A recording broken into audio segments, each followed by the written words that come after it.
اگر یہ یقین پیدا ہو جائے تو پھر بڑی سے بڑی قربانی بہت سہل ہو جائے، بڑی سے بڑی تکلیف آئے گی، طبیعت میں خوشی ہوگی کہ اللہ نے، جیسا کہ میں نے پہلے کہا تھا، زہے نصیب کہ اللہ نے ہمیں اس قابل سمجھا کہ ہماری ہڈی اپنے راستے میں چھڑوائی، ہمیں یہ مصیبت اپنی راہ میں پہنچائی۔ یہ اللہ تعالیٰ کی طرف سے گویا کہ شرف قبول ہو جانے کا ایک ثبوت ہے کہ اللہ تعالیٰ نے ہمیں قبول فرما لیا ہے۔ یہ انداز ہوگا کب؟ جبکہ آخرت کا یقین۔ تو فرمایا وما هذه الحیات الدنیا الا لہو ولعب، یہ دنیا کی زندگی تو سوائے کھیل کود کے کچھ نہیں۔ جیسے ڈرامہ ہوتا ہے 3 گھنٹے کا، یہ 30 برس کا ڈرامہ ہے۔ کسی کو ہم نے جھوپڑی میں پیدا کر دیا ہے، کسی کو گولڈن سپون کے ساتھ پیدا کر دیا ہے، سلور سپون نہیں گولڈن سپون۔ لیکن یہ کہ یہ بھی جب آنکھ کھلی کل کی تو موسم تھا خزاں کا، ذرا سی دیر ہے ادھر آنکھ کھلی، وہ 60 کروڑ تقسیم ہوئے ہوں یا 60 ارب تقسیم ہوئے ہوں، وہ بہرحال جو دنیا سے گیا اس کے لیے تو ایک پیسہ بھی نہیں ہے۔ یہ بات اچھی طرح سمجھ لیجئے کہ چاہے کوئی وڈیرے کے گھر پیدا ہو گیا، کوئی جھوپڑی میں پیدا ہو گیا، یہ اس دنیا کی زندگی ہی کا ہے نا ایک رول۔ ہو سکتا ہے کہ جو یہاں کسی جھوپڑی کے اندر اپنی زندگی کے دن گزار رہا ہے اور کسی چٹائی پر بیٹھا ہوا ہے، وہ وہاں ان عالیشان محلات کا وارث بنے، جیسا کہ یہاں آ رہا ہے من الجنت غرفا تجری من تحتها الانہار خالدین فیہا، وہ جنت کے وہ ان کو جھروکے ملیں گے، وہ بالا خانے ملیں گے جن کے دامن میں ندیاں بہتی ہوں گی، جیسے کہ سورہ صف میں ہم پڑھا ہے وَمَسَاكِنَ طَيِّبَةً فِي جَنَّاتِ عَدْنٍ، جنات عدن میں بڑے پاکیزہ گھرانے ہم نے ان کے لیے تیار کیے۔ جو یہاں جھوپڑی میں بیٹھا ہوا ہے، آخر کیا معین الدین اجمیری نے ساری عمر چٹائی پر نہیں گزاری؟ کیا محمد الرسول اللہ صلی اللہ علیہ وسلم نے ساری عمر چٹائی پر نہیں گزاری؟ وہ واقعہ ایلا جب ہوا تھا، اس کا آپ نے سنا ہوگا یہ ایک واقعہ کہ جب 1 مہینے کے لیے حضور نے ازواج مطہرات سے ذرا تعلق اپنا منقطع کر لیا تھا، سورہ احزاب میں اس کا مفصل ذکر موجود ہے۔ تو حضرت عمر، حضور ایک بالا خانے پر تنہا علیحدہ تھے کیونکہ ازواج سے لا تعلقی کر لی تھی۔ حضرت عمر حاضر ہوئے، نیچے کوئی 6 صحابی بیٹھے ہوئے دروازے پر، ان سے کہا کہ اطلاع دیجئے کہ عمر حاضری کی اجازت چاہتا ہے۔ حضور کو اطلاع ہوئی، حضور نے اجازت دے دی۔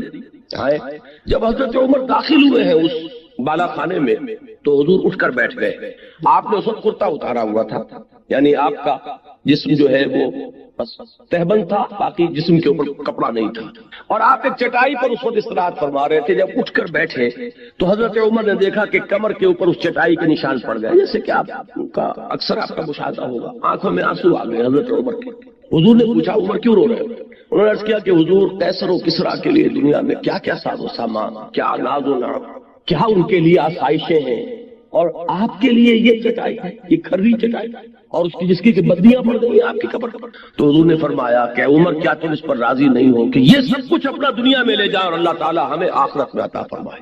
یہی بات حضور نے ایک مرتبہ فرمائی مالی ولی الدنیا عندما مثلی کراکب استظل تحت شجرۃ ثم راح فترکها، مجھے تمہاری اس دنیا سے کیا سروکار، میری مثال تو اس سوار کی سی ہے جو تھوڑی دیر کے لیے کسی درخت کے سائے میں بیٹھتا ہے سستانے کے لیے، اپنی منزل لیتا ہے، وہ درخت اس کا گھر نہیں، اس کا منزل نہیں، اس کا مقام نہیں، تھوڑی دیر ٹھہرتا ہے، بس اتنا ہی تعلق مجھے اس دنیا سے۔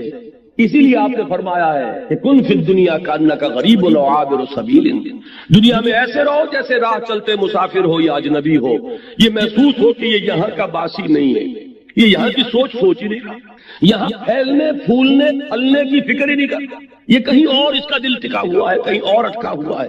یہ اگر آپ کے وجود سے اس کا ظہور نہ ہو رہا ہو تو اس کے معنی یہ ہے کہ ایمان بالآخرہ جیسے کہ اس کا حق ہے وہ آپ کے دل میں نہیں ہے، آپ کے وجود میں سرایت نہیں کرتا۔ تو یہ آیت نوٹ کیجئے وما هذه الحیات الدنیا الا لہو ولعب۔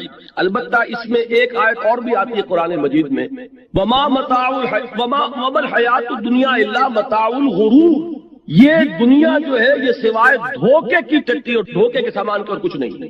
اس کے برعکس ایک حدیث آتی ہے، بظاہر تضاد ہے لیکن اس کو ریزالو کیجئے اور وہ بات اسی مرحلے پر سمجھ لینی چاہیے۔ حضور نے فرمایا اب دنیا مزرعۃ الآخرہ، دنیا آخرت کی کھیتی ہے، یہاں بو گے تو وہاں کاٹو گے، اس کا مطلب یہ دنیا کی بڑی اہمیت ہے۔ یہاں قرآن کہہ رہا ہے کہ دنیا سوائے دھوکے کے سامان کو اور کچھ نہیں۔ ان دونوں کو کیسے ریکنسائل کریں گے؟ اگر یہ دنیا تمہیں آخرت سے غافل کر دے تو یہ دھوکے کی ٹٹی، پھر تو یہ دھوکے کا سامان ہے، لیکن آخرت کو مقصود بنا کر دنیا میں محنت کرو گے تو یہی آخرت کی کھیتی ہے کہ یہاں بو گے تو وہاں کاٹو گے، اگر یہاں کچھ بویا نہیں تو کاٹو گے کیا وہاں جا کر؟ اس اعتبار سے بندہ مومن کو اپنی زندگی کا ایک ایک لمحہ بہت قیمتی نظر آتا ہے، اس لیے کہ اس ایک لمحے میں اسے وہ کام کرنا ہے جس کا نتیجہ اس ابدی زندگی میں نکلے گا، جس کو کبھی ختم نہیں ہونا۔ اس اعتبار سے ہمارا ہر مومن ہر لمحہ امر ہے، اس لیے کہ پوٹینشل نتیجے کے اعتبار سے یہ امر ہے، یہ ختم ہونے والا نہیں ہے، اس لیے کہ اس کے نتائج اس زندگی میں نکلیں گے کہ جس کے لیے کوئی انتہا نہیں۔ لہذا اس اعتبار سے دیکھیے تو دنیا کا ایک ایک لمحہ نہایت قیمتی، اس اعتبار سے دیکھیے کہ اگر دنیا میں مشغول ہو کر آخرت کو بھول گئے یا دنیا تمہارا مطلوب و مقصود بن گئی تو پھر یہ دھوکے کی ٹٹی کے سوا وما الحیات الدنیا الا متاع الغرور، ان دونوں چیزوں کو ذہن میں رکھیے۔ فرمایا وما هذه الحیات الدنیا الا لهو ولعب وان الدار الاخرۃ لہی الحیوان لو كانوا يعلمون، اور اصل زندگی تو آخرت کی زندگی ہے، کاش کہ انہیں معلوم ہوتا۔ اب آئیے اوپر والی آیات، اس میں خاص طور پر ہجرت کا حکم دیا جا رہا ہے، اور بلکہ حکم نہ کہیے ہجرت کا اشارہ کیا جا رہا، رہنمائی دی جا رہی ہے۔ یہ ہجرت جو ہے جس کا یہاں ذکر ہو رہا ہے یہ ہجرت حبشہ ہے، یہ حضور کی سیرت کا جو مکی دور ہے اس کا یہ ابتدائی مرحلہ پھر سمجھ لیجئے۔ آپ نے 3 سال دعوت دی، جو کہ خفیہ دعوت تو نہیں تھی، کوئی انڈر گراؤنڈ موومنٹ نہیں تھی، لیکن یہ کہ برملا اعلان کے ساتھ بھی نہیں تھی، from person to person, personal contact سے دعوت بڑھ رہی۔ تیسرے سال میں وہ آیت نازل ہوئی کہ فاصدع بما تؤمر، اب ڈنکے کی چوٹ پہ ہو اے محمد جس کا کہ تمہیں حکم ہوا ہے۔ تو آپ نے پہلی مرتبہ کوہ صفا پر کھڑے ہو کر آپ نے واہ صبا ہاہ کا نعرہ لگایا، لوگوں کو جمع کیا اور پھر اپنی دعوت پیش کی۔ پہلے 3 سال اور یہ چوتھا سال، اس میں حضور کے خلاف صرف زبانی اقدام ہوا، پاگل کہہ دیا کسی نے، مجنون کہہ دیا کسی نے، کچھ کہہ دیا، لیکن چوتھے سال میں آ کر بات شروع ہو گئی فزیکل پرسیکیوشن، ستاؤ انہیں، مارو انہیں، بھوکا رکھو انہیں، گھروں میں بند کر دو انہیں۔ جو نوجوان تھے انہیں گھروں میں بند کر دیا گیا۔ حضرت عثمان رضی اللہ تعالیٰ عنہ کو ان کے چچا نے چٹائی کے اندر لپیٹ کر اور دھواں دے دیا کہ دم نکلنے لگا گھٹن کی وجہ سے۔ کسی کو گھر سے نکال دیا گیا، مادر ذات برہنہ مصعب بن عمیر رضی اللہ تعالیٰ عنہ، مادر ذات برہنہ گھر سے نکال دیا گیا۔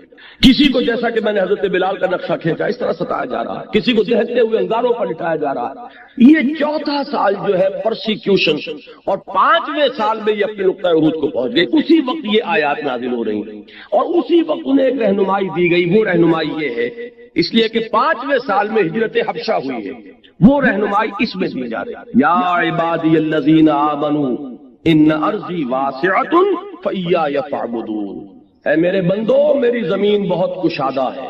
ذرا دادا کیجیے کتنے لطیف پیرائے میں بات کہی جا رہی ہے، یہ نہیں کہا کہ ہجرت کا لفظ یہاں کہیں نہیں آیا، میری زمین بہت کشادہ ہے، بس صرف میری بندگی کرو۔ یہ بس صرف میری بندگی کرو کا مفہوم کیا ہے یہ تو انشاءاللہ کل تفصیل سے بیان ہوگا۔ عقیدہ توحید کے عملی تقاضے پر جب یہیں پر اسی مقام پر مجھے تقریر کرنی اور اقامت دین کی جد و جہد کیا ہے یہ ساری چیزیں کل آئیں گی، لیکن اس وقت صرف یہ نوٹ کیجئے کہ یہاں کہنے کا مطلب کیا ہے کہ اگر کسی ایک مقام پر رہ کر تم میری بندگی نہ کر سکو تو تم اس مقام سے، اس ملک سے، اس جگہ سے بندھے ہوئے نہیں ہو، اور میری زمین تنگ نہیں، جہاں بھی تم جا کر جہاں میری بندگی کر سکو، میری اطاعت کر سکو، میرے احکام پر چل سکو، اس ملک کی طرف ہجرت کر جاؤ، اس سرزمین کو چھوڑو اور چلے جاؤ کسی ایسی جگہ پر۔ اور یہ ہے کہ میری زمین کشادہ ہے، اگر تم زمین سے بندھے نہ رہو گے تو انشاءاللہ تعالیٰ تم پاؤ گے کہ تنگی نہیں۔ اس میں لطیف پیرائے میں اشارہ کر دیا گیا۔ حضرت علی رضی اللہ تعالیٰ عنہ کے اشعار ہیں بڑے پیارے اسی موضوع پر، قُلْ لِلْقَاعِدِينَ عَلَى هَوَانٍ اذا ضاقت بكم ارض فسیح بلاد اللہ واسعۃ فضاء وارض اللہ ورزق اللہ فی الدنیا فسیح وقل للقاعدین علی ہوان اذا ضاقت بكم ارض فسیح۔ اللہ تعالیٰ کی زمین بڑی کشادہ ہے اور اللہ کی زمین میں اس کا رزق بہت پھیلا ہوا ہے، تو جو لوگ ذلت کے باوجود کسی مقام پر ٹکے ہوئے ہوں ان کو یہ میرا پیغام پہنچا دو کہ اس زمین کو چھوڑو اور کہیں اور چلے جاؤ جہاں عزت کی روزی تمہیں مل سکتی ہو۔ فَقُلْ لِلْقَاعِدِينَ عَلَى هَوَانٍ اِذَا ضَاقَتْ بِكُمْ أَرْضٌ فَسِيحُ، جب کوئی ایک زمین تم پر تنگ ہو جائے تو اس کو خیر بات کہو، کہیں چلے۔ تو یہ مضمون جو ہے یہاں آ رہا ہے ہجرت کے ضمن میں یا عبادی الذین آمنوا ان ارضی واسعۃ، اے میرے وہ بندو جو ایمان لائے ہو، میری زمین بہت کشادہ۔ اب دیکھیے یہاں نوٹ کیجئے، جب حضرت ابوبکر بھی حضرت ہجرت حبشہ کے لیے نکلے تھے مکے سے، حضرت عثمان تو گئے ہیں، حضور کی صاحب دادی ان کے نکاح میں تھی، اور میاں بیوی دونوں نے اللہ کی راہ میں جب ہجرت کی تو حضور نے فرمایا یہ پہلا جوڑا ہے جو اللہ کی راہ میں ہجرت کر رہا ہے حضرت لوط کے بعد۔ اس طریقے سے اس کے ساتھ آپ نے ایک مشابہت پیدا فرمائی۔ تو حضرت عثمان گئے اور بھی بہت سے صحابہ گئے، حضرت ابوبکر بھی نکلے، لیکن ابن الدغنہ مل گیا، ایک بہت بڑے سرداروں میں سے تھا۔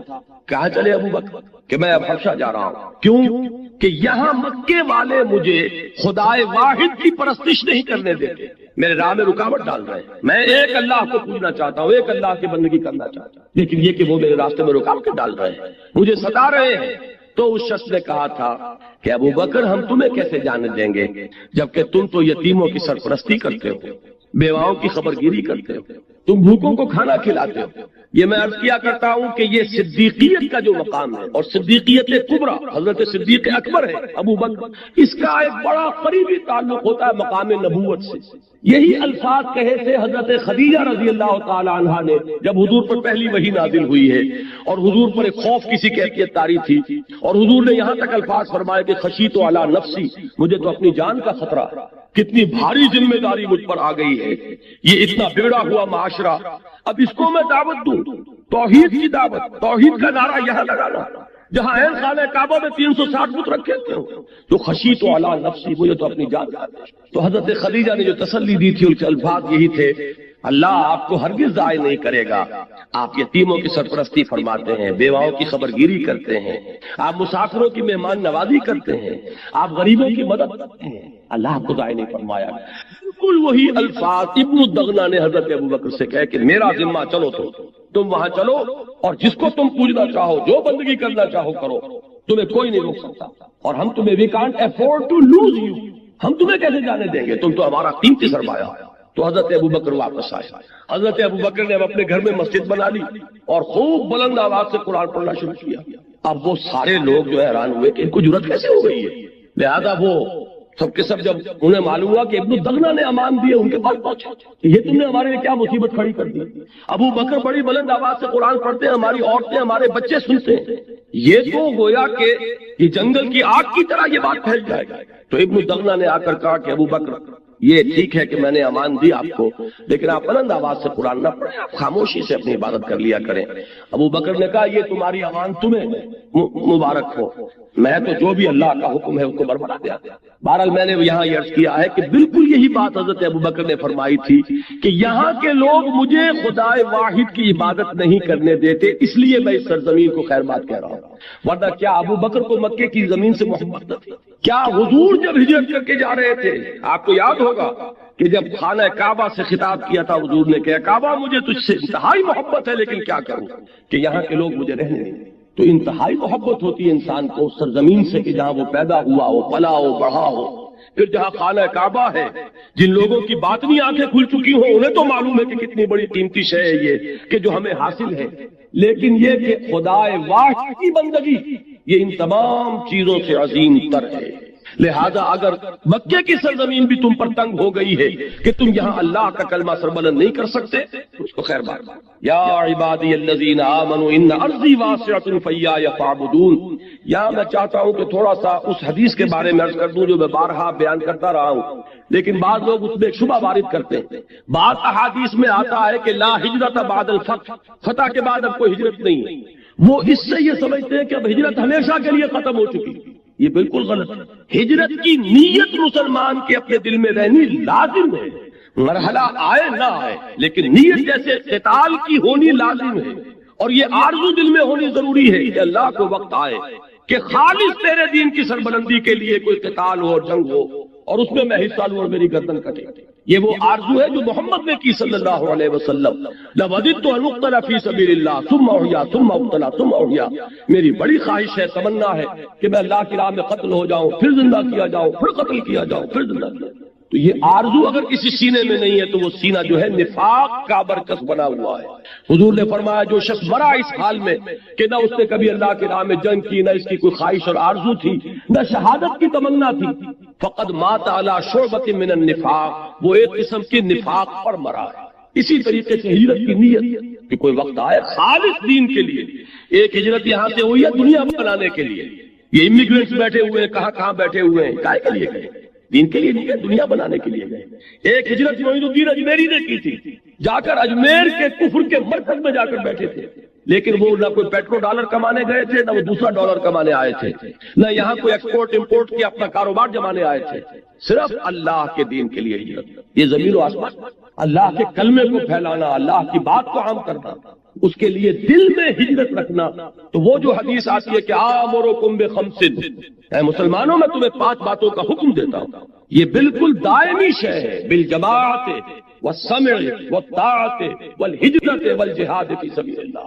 ان 5 چیزوں کا لزوم کہ کوئی نہ کوئی جماعتی شکل ہونی چاہیے، یا تو وہ جماعت قائم ہو ایک خالص اسلامی ریاست تو وہی اصل جماعت ہے، اگر نہیں ہے تو اس کو قائم کرنے کے لیے کوئی جماعت، اس کے اندر تمہیں شامل ہونا چاہیے۔ بغیر جماعت کے کوئی زندگی جو ہے وہ اسلامی زندگی نہیں رہی۔ کہ جماعت بھی سم و اطاعت والی جماعت کے، سنو اور اطاعت کرو، ڈھیلی ڈھالی جماعت نہیں، 4 آنے کی ممبری والی جماعت نہیں۔ اور پھر یہ کہ جماعت کیا کرے گی؟ ہجرت اور جہاد۔ اور ہجرت کہاں سے شروع ہو جاتی ہے؟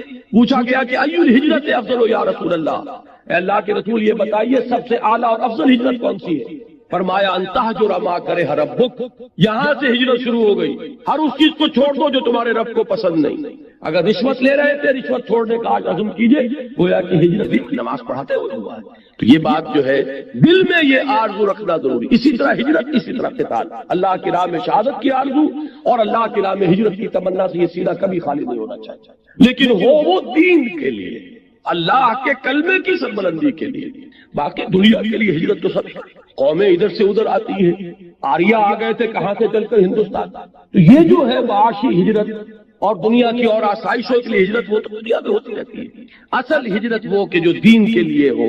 تو اس کا اشارہ کر دیا گیا، یہ ہجرت حبشہ سن 5 میں واقع ہو گئی، سن 5 نبوی میں۔ یا عبادی الذین آمنوا ان ارضی واسعۃ فایایا فاعبدون کل نفس ذائقۃ الموت ثم الینا ترجعون، ہر ذی نفس کو موت کا مزہ چکھنا۔ یہ وہی ایمان بالآخرہ، دنیا عارضی ہے، فانی ہے، یہاں کا بڑے سے بڑا نقصان بھی بہت ہی عارضی اور فانی ہے، یہاں کا بڑے سے بڑا نفع بھی بہت ہی عارضی اور فانی ہے۔ جو سورہ تغابن میں ہم نے پڑھا تھا کہ ذالک یوم التغابن، ہار اور جیت کے فیصلے کا دن تو وہ ہے یوم القیامہ، نفع اور نقصان کے فیصلے کا دن تو وہ ہے، کون گھاٹے میں رہا کون نفع میں رہا وہ تو اس روز طے ہوگا۔ والذین آمنوا وعملوا الصالحات، اور وہ لوگ جو ایمان لائیں اور نیک عمل کریں۔ یہ میں پہلے تفصیل سے بیان کر چکا ہوں کہ عمل الصالحات سے مراد کیا ہے۔ ہمارا بدقسمتی سے ایک تصور بن گیا، عمل صالح کا جب لفظ آئے گا نماز روزہ یہ چند چیزیں آئیں گی، بس اس سے آگے کچھ نہیں۔ حالانکہ آپ غور کریں یہ سن 5 میں اگر یہ آیات نازل ہو رہی ہیں، ابھی روزے کا تو حکم تھا ہی نہیں، زکوٰۃ کا حکم بھی جا کر مدینے میں آئے گا، شراب حرام نہیں ہے، کوئی شریعت کے احکام نہیں آئے، نماز ہے، نماز کا 5 وقتہ نظام چاہے نہ ہوا ہو لیکن نماز تھی، قیام اللیل تھا، رات کا کھڑا رہنا تھا، لیکن یا 2 وقت کی نماز تھی جو بھی تھی، 5 وقتہ نماز کا حکم آیا سن 11 نبوی میں، ہجرت سے کوئی 1-1.5 سال قبل، جبکہ حضور کو معراج ہوئی اور معراج میں وہ 5 وقتہ نماز کا آپ کو حکم ہوا ہے، لیکن اس سے پہلے وہ بھی نہیں۔ تو معلوم یہ ہوا کہ عمل صالح سے مراد ہے ایمان کے عملی تقاضے، جو جس وقت تقاضا ہے، اور جبکہ ایمان کا تقاضا ہے کہ اللہ کے دین کے لیے گردن کٹوائی جائے تو وہ ہوگا عمل صالح کی تفسیر۔ اب یہاں ایمان کا تقاضا کیا تھا؟ اس ایمان کی دعوت کو عام کرنا، پھیلانا۔ مکے میں جو ایمان لاتا تھا وہ کیا کرتا تھا آپ بتائیے؟ جو قرآن نازل ہو رہا یاد کر رہے، دوسروں تک پہنچا رہے۔ ابو بکر حضور پر ایمان لائے اور مبلغ بن گئے۔ عشرہ مبشرہ میں سے 6 اصحاب وہ ہیں جو حضرت ابو بکر کی دعوت و تبلیغ سے ایمان لائے۔ یہ ہے اصل شے، دین کی دعوت اور دین کی اقامت کی جد و جہد، یہ عمل صالح کی اہم ترین تفسیر ہے۔ لیکن بدقسمتی سے جو تصور ہمارا بن چکا ہے اس میں جہاں ایمان کے بعد عمل صالح آئے گا، ہمارے ذہن میں ایک خاص نقشہ بنا ہوا ہے، اسی نقشے کو ہم اپنے ذہن میں ریڈ کر کے آگے نکل جائیں گے۔ اس لیے میں نے یہ وارن کرنا 2 مرتبہ وہاں آیا تھا پہلے رکوع میں، والذین آمنوا وعملوا الصالحات لنکفرن عنہم سیئاتہم ولنجزینہم احسن الذی کانوا یعملون والذین آمنوا وعملوا الصالحات لندخلنہم فی الصالحین. یہ 2 مرتبہ ایک رکوع میں وہاں آیا تھا، یہاں بھی آ گیا والذین آمنوا وعملوا الصالحات لنبوئنہم من الجنۃ غرفا. ہم لازماً انہیں ٹھکانہ دیں گے، انہیں جگہ دیں گے، انہیں آباد کریں گے جنت کے بالا خانوں میں، تجری من تحت الانہار، جن کے دامن میں ندیاں بہتی ہوں گی. نعم اجر الخالدین فیہا، وہ اس میں رہیں گے ہمیشہ ہمیش. نعم اجر العاملین، بہت ہی عمدہ ہوگا عمل کرنے والوں کا اجر، بہت ہی اعلیٰ اجر و ثواب ہے جو ملے گا عمل کرنے والوں کو. اب یہ پھر وہی بات آ گئی ایمان بالآخرہ، آخرت کا یقین، جنت کا یقین. اگر یہ ہے تو بڑی سے بڑی قربانی ہلکی نظر آئے. جان دے دینے کے بارے میں واقعتاً وہ بات صحیح ہوگی کہ جان دی ہوئی اسی کی تھی. اب تو یہ ہے کہ حق ادا نہ ہو، بجائے اس کے کہ آدمی اپنا کوئی کمال سمجھے، یہ سمجھے کہ یہ جان تو اس نے دی تھی، اور اس نے جو کچھ دیا ہے اس جان پر مزید جو نعمتیں کی ان کا حق ہم نے کون سا ادا کیا. جان دے کر تو صرف ایک جان ہی کا حق ادا ہوا. اس نے اور جو ہمیں صلاحیتیں عطا فرمائی، جو ذہانت عطا فرمائی، جو قوت گویائی عطا فرمائی، یہ ساری چیزیں جو دی گئی ہیں ان کا بھی تو حساب ہوگا کہ نہیں ہوگا. تو جان دینا تو صرف اللہ کے عطیہ جان کا بدلہ تو ہو سکتا ہے، باقی نعمتوں کا حق کہاں ادا ہوگا وہ تو ابھی ہمیں سوچنا پڑے گا کہ ہم نے کیا کیا. اس زبان کو کس مطلب میں استعمال کیا ہے، ذہانت کس کام میں لگائی ہے، اپنی اگر طلاقت لسانی اللہ نے عطا فرمائی تو کس کام میں لگائی، اگر اللہ تعالیٰ نے کوئی کام کرنے کی صلاحیت دی، قوت دی، وہ کس کام میں گوائی. جیسا کہ وہ حدیث میں آتا ہے لن تزول قدم ابن آدم کے قدم ہل نہ سکیں گے اللہ کی بارگاہ سے جبکہ وہ کھڑا ہوگا عدالت اخروی میں، حتی یسأل عن 5، یہاں تک کہ 5 چیزوں کا اس سے حساب لے لیا جائے. عن عمر ہی فیما اپنا، یہ جو ہم نے عمر دی 80 برس 70 برس کہاں فنا کی.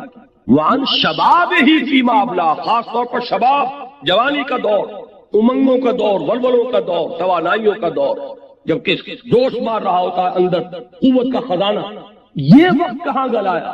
وعن مال ہی من اکتسبہ فیما انفقہ، حساب کا دو مال کا پائی کا کہ کہاں سے کمایا تھا، حرام سے کہ حلال سے، اور کہاں خرچ کیا. ادائے حقوق میں، انفاق فی سبیل اللہ میں، یا عیاشیوں میں اور گلچھروں میں اور عللوں میں، اور اپنی دولت کی نمود و نمائش میں. اور آخری 5واں سوال کیا ہوگا، وَعَمَّا عَمِلَ فِيمَا عَلِمَ، جو علم حاصل ہوا اس نے عمل کتنا کیا. علم تو اتنا حاصل کر لیا کہ دماغ جو ہے وہ بڑی لائبریری بن گیا، لیکن عمل کچھ بھی نہیں. معلوم ہوا کہ یہ علم وبال بن جائے، یہ علم ہمارے خلاف حجت بنے گا. تمہیں یہ بھی معلوم تھا، تمہیں یہ بھی معلوم تھا، تمہیں یہ بھی معلوم تھا، اور پھر تم وہیں کے وہیں رہے. زمین جنبت نہ جنبت گل محمد. معلوم ہوا کہ یہ اس شخص کے مقابلے میں دوہرا مجرم ہے، تہرا مجرم ہے جسے معلوم نہیں تھا، جسے یہ معلوم نہ ہو کہ اقامت دین فرض ہے. وہ اگر اس جد و جہد میں مبتلا نہیں ہے تو کوئی عذر کر سکے گا پیش کہ اللہ مجھے بتایا نہیں، مجھے نماز فرض بتائی تھی وہ میں پڑھتا رہا، مجھے روزہ بتایا گیا فرض ہے وہ میں رکھتا. یہ اقامت دین کی جد و جہد فرض ہے، یہ کسی نے بتایا. لیکن جسے معلوم ہو گیا، جس کے دل نے گواہی دے دی، جس کو انشراح صدر حاصل ہو گیا کہ اقامت دین کی جد و جہد فرض ہے، اب اگر وہ اس میں مبتلا نہیں ہوتا وہ اس کے مقابلے میں دوہرا تیرا مجرم ہو جائے گا اللہ کے. تو نوٹ کیجئے، یہ ہے وہ دن، نعم اجر العاملین، جنہوں نے یہاں محنتیں کی. اب عامل کے لفظ کو سمجھ لیجئے، فعل اور عمل میں یہ فرق ہے. یہ میں نے اپنا جو کتاب کا ابتدائی ہے سورۃ العصر پر، اس میں بھی بحث کی ہے. فعل کسی بھی کام کو کہہ دیں گے جو مجھ سے ہو رہا ہے، چاہے ارادی ہو رہا ہے یا غیر ارادی ہو رہا ہے، چاہے اس میں کوئی مشقت آئی یا نہیں آئی. لیکن عمل کا لفظ آتا ہے ارادی محنت جس میں مشقت بھی آئے، جس میں انسان پر تکان طاری ہو جائے. وجوہ یومئذ، وہ جو آتا ہے حل اتاک حدیث الغاشیہ، وجوہ یومئذ خاشعۃ عاملۃ ناصبہ، بہت سے چہرے ہوں گے تھکے ہوئے جیسے کہ بڑی مشقت کر کے آئے.